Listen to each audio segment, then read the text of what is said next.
दोस्तों नमस्कार, आप देख रहे हैं हेलो न्यूज वर्ल्ड। सोच बेहतर कल की। वीरवार को रेवाड़ी शहर में एक महिला चिकित्सक सिंपी यादव को पीएनडीटी एक्ट के तहत दर्ज मामले में गिरफ्तार किया गया है। 23 फरवरी को झज्जर और रेवाड़ी स्वास्थ्य विभाग की टीमों ने संयुक्त रूप से एक अल्ट्रासाउंड पर छापा मारा था, जिसमें 2 दलालों की गिरफ्तारी पवन और वेद प्रकाश को काबू किया गया था। पूछताछ के दौरान पवन ने बताया कि उक्त महिला चिकित्सक भी इस मामले में शामिल है। डीएसपी सुभाष चंद्र ने पत्रकार वार्ता के दौरान ये जानकारी दी। उधर आईएमए के सदस्यों ने डॉक्टर सिंपी को निर्दोष बताते हुए इस मामले में दलालों को असली अपराधी बताया है। आप देखते रहिए हेलो न्यूज वर्ल्ड, सोच बेहतर कल की। आप हमारी खबरों को लाइक और शेयर करना नहीं भूलें। डॉक्टर विशाल की टीम ने झज्जर की जो टीम थी डॉक्टर विशाल के नेतृत्व में मीनाक्षी हॉस्पिटल पे 23 तारीख को रेड मारी थी, जिसमें पवन कुमार जो लैब टेक्निक था उसको मौके पे जो अपने वो कर रहे थे मौके पे उनको पकड़ा है, उसे पैसे बरामद किए हैं। अल्ट्रासाउंड जो जहाँ अल्ट्रासाउंड हुआ था उस पर भी उन्होंने रेड मारी थी। तो उस संबंध में उन्होंने हमारे थाने में एक कंप्लेंट दिया, जिसमें हमने मुकदमा दर्ज करके तफ्तीश अमल में लाई है। इस संबंध में एसपी साहब के निर्देशन के साथ एसआईटी गठित हुई थी, जिसमें हमने जो पवन कुमार को दोबारा कोर्ट के आदेश अनुसार उसको सामने तफ्तीश किया है, सच्चाई का पता लगाने के लिए कौन कौन से डॉक्टर इसमें इन्वॉल्व थे उनका पता लगाने के लिए उनसे पूछताछ की है। जो पूछताछ में यही बात सामने आई है, तो जो पवन कुमार है लैब टेक्निकल है ना, उसने मीनाक्षी हॉस्पिटल में डॉक्टर सिंपी के साथ मिलकर ये जो भ्रूण हत्या का जो अपना जांच थी, तो उससे मिलकर ये इन्होंने अपराध को अमल में लाया है। तो उसमें हमने उसको 3 दिन का रिमांड लिया था, उसको आज कोर्ट में पेश कर दिया है। अब डॉक्टर सिंपी को भी हमने इस मुकदमा में अरेस्ट करके पूछताछ करेंगे भी, और भी कोई डॉक्टर है तो उससे उसका भी खुलासा करेंगे। एक वेद पर प्रकाश नाम का पवन है, उनका आपस में दोस्ती थी। उन दोनों ने इस षड्यंत्र को मतलब वो किया है भी डॉक्टर से मिलके भी हम इसको अपराध हुआ करें। सर पहले भी कुछ मामले करा चुके हैं जांच वगैरह डॉक्टर, तो इससे हम पूरी तफ्तीश करेंगे। तफ्तीश में सारी बातें गहराई से, अगर पहले भी इन्होंने कोई जांच वगैरह की है, इस प्रकार की अल्ट्रासाउंड वगैरह किए हैं, तो उसमें भी हम गहनता से तफ्तीश करेंगे। पवन को तो ऑलरेडी रिमांड में ले रखा था। पवन ने क्या बताया? पवन ने तो कराया नहीं कराया? पवन ने ये बताया कि मेरी डॉक्टर से बातचीत हुई थी, डॉक्टर साहब ने यस कहा था कि 45,000 रुपये लगेंगे इस काम के लिए। तो उसने 45 में बात करके फिर उनका लालच आके, तो वेद प्रकाश और वो पवन है ना, उन्होंने उस पार्टी से जिसका भी अल्ट्रासाउंड वगैरह कराना था, जांच करानी थी, उन्होंने 60,000 रुपये की बात मुझसे करी भी 7,000 रुपये तुम ले लेना, 8,000 रुपये ले लेना, बाकी जो डॉक्टर देगी उसको उसमें से हम आधे बांट लेंगे। तो उन्होंने 60,000 रुपये उनकी बात हुई थी, तो 60,000 में डॉक्टर साहब को 45,000 रुपये देने थे। तो ये डॉक्टर सिंपी इनका खुद का हॉस्पिटल है या प्रैक्टिस करती है यहाँ पे? नहीं, इनका खुद का हॉस्पिटल है। जो बिल्डिंग है इन्होंने अभी हमें पूछताछ में ये बात आई है, बिल्डिंग इन्होंने किराए पे ली हुई है, हॉस्पिटल इनका खुद का है। वहीं पर ये लैब टेक्निकल तो पवन है, उससे की लैब है वहाँ पर। कोई और अस्पताल का कर्मचारी भी इसमें शामिल है अभी? तो अभी गहनता से पूछताछ कर रहे हैं। जो भी होगा, अस्पताल का कर्मचारी होगा या दूसरा किसी हॉस्पिटल का भी जो भी रोल होगा उसको तफ्तीश करेंगे। ध्यान दिया है पवन ने भी, मैंने पैसे, क्योंकि पैसे बरामद हुए हैं उससे। अब लैब टेक्निकल तो ये कल अकेला काम नहीं कर सकता बगैर डॉक्टर की उससे, तो उसकी जांच करेंगे, हम उसकी पूरी तफ्तीश करेंगे। तफ्तीश में जो भी बात आएगी वो सब गहराई से काम करेंगे। सिंपी मैम को अभी हमने गिरफ्तार कर रखे हैं, तो डॉक्टर को जब भी उसका भी कोई रोल होगा तो उसको भी हम अपने तफ्तीश में लेंगे। देखिए 7 दिन पहले ये न्यूज़ आई थी कि कोई झज्जर से कोई रेडिंग टीम आई थी और जिन्होंने 2 दलालों को पकड़ा था, और वो अनफॉर्चुनेटली डॉक्टर जो सिंपी हैं इनके हॉस्पिटल में लैब चलाता था एक लड़का। अनफॉर्चुनेटली वो डॉक्टर से वैसे ऐसे रिलेटेड था कि वो वहाँ पे लैब का काम करता था, लेकिन बाद में वहाँ पे उस दिन 4 घंटे या 5 घंटे तहकीकात हुई थी। जो टीम आई थी पीसीपीएनडीटी के बाहर से रेडिंग टीम, और उसमें रेवाड़ी ज़िले की भी टीम थी पीसीपीएनडीटी की, रेवाड़ी के डॉक्टर्स भी शामिल थे सिविल हॉस्पिटल से। और उन्होंने जो तहकीकात करी थी उसमें ये बताया था कि डॉक्टर्स की कोई इन्वॉल्वमेंट नहीं है, रेवाड़ी के कोई डॉक्टर्स की इन्वॉल्वमेंट नहीं है। वो जो 2 दलाल पकड़े गए थे वो इनडायरेक्टली वहाँ पे कोई काम कर रहा होता था, या वैसे थे जिनका कोई डॉक्टर से कोई संबंध में रिलेशन नहीं था। उन्होंने अपनी स्टेटमेंट में भी यही बोला था कि कोई भी डॉक्टर इसमें इन्वॉल्व नहीं है। और उसके बाद में हमने बात भी करी थी रेडिंग टीम से भी और उनसे भी, उनके रिप्रेजेंटेटिव से भी, तो सबने यही कहा था कि नहीं, इसमें डॉक्टर्स कोई इन्वॉल्व नहीं है। उसमें डॉक्टर सिम्पी भी थे उस टाइम और दूसरे रेडियोलॉजिस्ट भी थे, जिनके बारे में यही उन्होंने कहा था कि नहीं, रेडियोलॉजिस्ट के पास भी जब वो गए थे तो उन्हें वहाँ देखा गया कि भाई वो जो लेडी का जो अल्ट्रासाउंड हुआ था वो नियमों के तहत हुआ था, PCPNDT के नियमों के तहत हुआ था, जैसा उन्होंने हमें बताया था।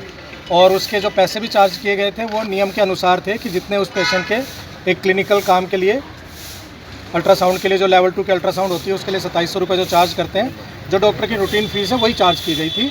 और सारे फॉर्म वगैरह भर के उनको जिस तरीके से PCPNDT में काम किया जाता है वैसे ही किया गया था। तो उस दिन वो संतुष्ट थे, उन्होंने अपनी स्टेटमेंट भी दी थी और उन लोगों से भी स्टेटमेंट ले ली थी कि भाई ये दोनों डॉक्टर्स के बारे में कोई इन्वॉल्वमेंट नहीं है। 4-5 घंटे पूरी तहकीकात चली और उसके बाद ये हुआ था। अब उसके बाद आज ये क्या हुआ है कि सुबह डॉक्टर सिम्पी को बुलाया गया तहकीकात के लिए और उन्होंने बोला कि एक SIT गठित की गई है जिसके बारे में ये कुछ उनको क्या प्रूफ्स मिले हैं, क्या नहीं मिले हैं। लेकिन अभी ये सुनने में आ रहा है कि हमारे जो एक डॉक्टर हैं, डॉक्टर सिम्पी, उनको शायद अरेस्ट कर रहे हैं वो लोग, और डॉक्टर अतीश को भी दोबारा से तफ्तीश के लिए बुलाया गया है। तो अभी तक तो यही हमारी खबर है। क्या लग रहा है, पुलिस की कार्रवाई गलत है या सही है? देखिए, जो मैंने आपको बताया कि 7 दिन पहले का जो स्टेटस था वो आपको मैंने बताया। अभी जो पुलिस ये कह रही है कि उसका इन्वॉल्वमेंट आया, बयान में जो पवन पकड़ा गया था उसने कहा है कि डॉक्टर सिम्पी का रोल है, उसके वो आधे पैसे लेने थे इनको। देखिए, हमने अभी पुलिस से नहीं पूछा है कि उन्होंने क्या बोला है, कैसे बोला है। अभी हम बात करेंगे पुलिस उनसे भी। लेकिन मैं आपको बताऊं, पिछले कई सालों से ऐसा ही हो रहा है कि रेवाड़ी में सेक्स रेशो गड़बड़ है, ये बात मानने की है। लेकिन इसके लिए जो जिम्मेदार हैं वो डॉक्टर्स नहीं है। इसके लिए जिम्मेदार जो टाउट्स हैं, जो दलाल हैं, जो फैले हुए हैं और जो डॉक्टरों के नाम पे गलत तरीके से मरीजों को गुमराह करते हैं, उनके हॉस्पिटल के आसपास घुमाते हैं, ये बताते हैं कि हमने डॉक्टर से बात कर ली। इसमें डॉक्टर का कहीं कोई इन्वॉल्वमेंट नहीं है। सारा जो खेल होता है वो दलाल खेल रहे होते हैं, पैसे उन मरीजों के साथ में उनका लेन देन हो रहा होता है। हमारे डॉक्टर्स इसमें कहीं डायरेक्टली इन्वॉल्व कभी भी ऐसे रहे नहीं हैं, इसमें भी नहीं है। अभी तक तो हमारा यही मानना है कि इसमें भी अभी तक हमने उनसे कोई ज़्यादा हमने वो बात भी नहीं करी है कि उनको क्या सबूत मिले हैं जिससे उनको ये लग रहा है कि डॉक्टर उसमें इन्वॉल्व है। हम बात करेंगे अभी उसके बारे में। इस कार्रवाई का विरोध करते हैं आप? हाँ। अगर इसमें डॉक्टर्स इन्वॉल्व नहीं है और सिर्फ उनके कहने पे जो खुद कल्प्रिट है, अगर उन्हीं के कहने पे कि जी ये डॉक्टर भी इन्वॉल्व है, तो मुझे नहीं लगता कि इस बात को इतना वो करना चाहिए कि उससे आप डॉक्टर को अरेस्ट कर लें। एकदम अरेस्ट कर रहे हैं मतलब आप उनके साथ, उनकी लाइफ के साथ, उनकी फैमिली लाइफ के साथ और बहुत कुछ चीज़ों को कॉम्प्रोमाइज़ कर रहे हैं। अगर उसके साथ में सॉलिड एविडेंस है, अगर उसके साथ में डॉक्टर ने कोई ऐसा काम किया है, तो देखो IMA हमेशा लॉ के साथ खड़ी है, IMA हमेशा कानून के साथ खड़ी है। लेकिन अगर डॉक्टर इन्वॉल्व नहीं है तो डॉक्टर को हरास ना किया जाए।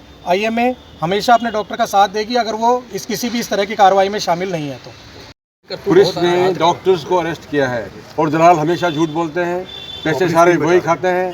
वो अपने को बचाने के लिए डॉक्टर को बीच में इन्वॉल्व कर रहे हैं, जबकि डॉक्टरों का कोई कसूर नहीं है। क्या इस मामले में भी ऐसा ही हुआ है? बिल्कुल ऐसा ही हुआ है इसमें। सर, पहले भी रेवाड़ी में आप लोगों ने पहले भी देखा है के अंदर लैब टेक्नीशियन इस तरह से कर रहा है उसी हॉस्पिटल का बंद, तो इसलिए तो इसमें संदेह हो रहा है कि डॉक्टर भी इसमें क्या, डॉक्टर का क्या कसूर है? देखिए, एक हॉस्पिटल के अंदर 40 से 50 स्टाफ भी होते हैं। मेरे पास 150 लोगों का स्टाफ है। अब वो अगर कोई स्टाफ किसी अपने गांव में जाके या फिर यहाँ से कहीं दूर कुछ किलोमीटर जाके वो अगर पैसे लेता है और वो ये कहता है कि मेरी डॉक्टर से 60 गांठ है, तो इसमें ये बताइए, अगर एक हॉस्पिटल, यहाँ पे इतने सारे हॉस्पिटल और हर हॉस्पिटल में इतने स्टाफ हैं, क्या हम हर एक स्टाफ की ये गारंटी ले सकते हैं कि वो हमारे हॉस्पिटल के बाहर जाके अगर वो किसी दूर जगह जाके किसी पेशेंट को बेवकूफ़ बना के और उससे कुछ पैसे लेता है कुछ गलत काम करवाने के लिए, तो क्या इस चीज़ की गारंटी हर कोई डॉक्टर या कोई भी कहीं भी किसी का स्टाफ, चाहे डॉक्टर ही नहीं, किसी और बिजनेस में भी और भी कोई स्टाफ अगर अपने बिजनेस जगह वाली जगह से बाहर जाके कुछ भी काम करता है तो उसकी कोई गारंटी उस डॉक्टर पे या बिजनेस ओनर पे नहीं रहती है। हम इसी चीज़ पर पहले भी थे और पहले भी आप लोगों ने कवर किया है।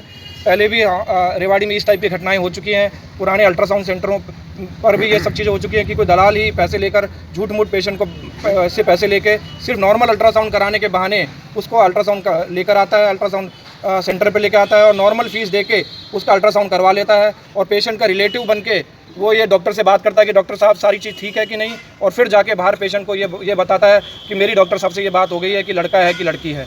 इस टाइप का ये नेक्सस पहले भी आप देख चुके हैं और ये इस केस में भी अगर ऐसा कुछ है तो हम बिल्कुल अपने कलीग्स के साथ हैं और हम हर तरह से IMA उनकी सपोर्ट में हैं। देखिए, हमारे IMA की तरफ से जो लॉ की तरफ से जो सर्टिफिकेशंस है कि हम ID प्रूफ प्रॉपर लें, पेशेंट के पेशेंट खुद अपना आईडी जब दिखाता है तो ही हम ये गारंटी से बोल सकते हैं कि ये पेशेंट का खुद का आईडी प्रूफ है।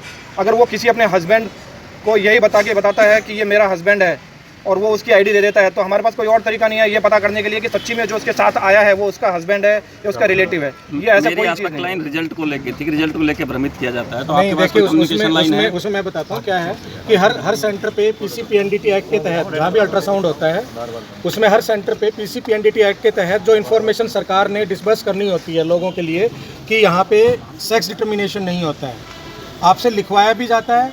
जब आप अपना पेशेंट का रजिस्ट्रेशन करा रहे हो तो आपसे एक सहमति पत्र साइन कराया जाता है कि यहाँ पे लड़का लड़की का वो नहीं होगा, ये कानूनी अपराध है। यहाँ पे कोई भी किसी दलाल को किसी भी तरह से आप पैसे मत दीजिए। कोई भी आपको ये कहता है कि यहाँ पे लड़का लड़की बताया गया है तो आप उसको सच मत मानिए।